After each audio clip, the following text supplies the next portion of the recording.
There is something about Tennessee in the 1970s that people who lived through it carry in their hearts forever.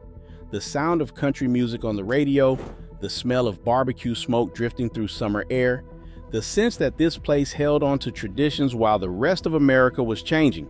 And if someone grew up then, they know exactly what made that decade so unforgettable. This was a time when Nashville was becoming Music City to the world. The Grand Ole Opry moved to its new home. Dolly Parton and Loretta Lynn were becoming legends. Memphis still echoed with the soul music that had changed America, and Elvis remained the king.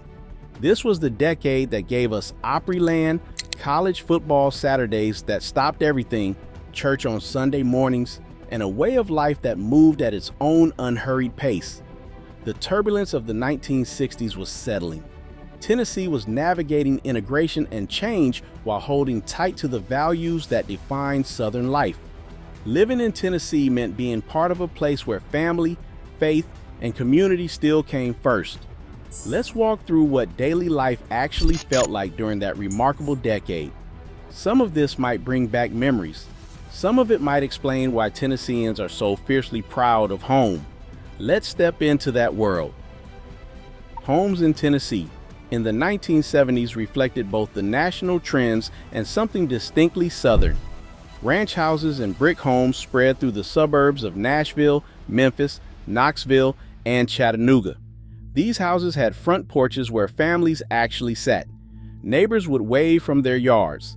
Kids would play outside until their mothers called them in for supper. Inside those homes, the 1970s aesthetic was everywhere. Harvest gold and avocado green appliances filled kitchens. Shag carpeting covered floors in burnt orange and brown. Wood paneling lined dens and family rooms. But Tennessee homes had their own touches. Handmade quilts from grandmothers. Family photographs covering every surface. A Bible on the coffee table. Ceramic roosters in the kitchen. Air conditioning was becoming standard, and it changed Tennessee summers. Before widespread air conditioning, summer heat dictated the rhythm of life. Now families could stay cool indoors, though many still preferred sitting on the porch in the evening, catching whatever breeze might come through. The kitchen was the heart of Tennessee homes. There were cast iron skillets that had been seasoned for generations. Cornbread was made in those skillets, never from a mix. Iced tea, so sweet it could make your teeth hurt, sat in a pitcher in the refrigerator. Sunday dinners after church brought extended families together for fried chicken, mashed potatoes, green beans cooked with ham hock, and desserts that grandmothers had been perfecting for decades. Cars in Tennessee were big American sedans and pickup trucks. Ford, Chevrolet, and Dodge trucks were everywhere, essential for rural life and farm work. The energy crisis of 1973 hit Tennessee hard, though perhaps not as severely as more car-dependent states. Gas prices spiked and lines formed, but Tennesseans adapted. Many families had always driven less than their urban counterparts in other states. Country roads connected small towns that dotted the landscape. Driving meant knowing which roads flooded when it rained, knowing which curves were dangerous, and waving at every passing vehicle because you probably knew them. Friday nights meant high school football, with entire towns showing up to cheer. Before we continue with the music and culture that defined Tennessee in this era, if you are enjoying this look back at how Tennesseans really lived and want to explore more decades and places, consider subscribing. There are so many more stories about how Americans built the lives we remember. Music defined Tennessee more than perhaps any other state in America. Nashville was not just a city, but a symbol. The Grand Ole Opry had been broadcasting country music for decades, and in 1974 it moved from the Ryman Auditorium to the brand new Grand Ole Opry House at Opryland. This was a major moment for country music, a sign that the genre had arrived. Country music stars were everywhere in Nashville. Dolly Parton was at her peak, writing songs that captured the Tennessee experience and becoming an international star. Loretta Lynn told stories of working-class women that resonated across America. Johnny Cash remained a towering figure. Conway Twitty, Tammy Wynette, and George Jones had hit after hit. The Nashville sound, that polished country production with strings and smooth vocals, was the dominant style early in the decade. But by the late 1970s, outlaw country was emerging. Willie Nelson and Waylon Jennings pushed back against the slick Nashville production, creating something rawer and more honest. Music Row in Nashville was where careers were made and broken. Songwriters gathered in studios and bars, hoping their song would be the next big hit. The music industry employed thousands of Tennesseans, from session musicians to producers to the waitresses who served coffee to hopeful singers. Memphis had its own musical identity. Though Stax Records had closed by the mid-1970s, the soul music that came from Memphis still influenced everything.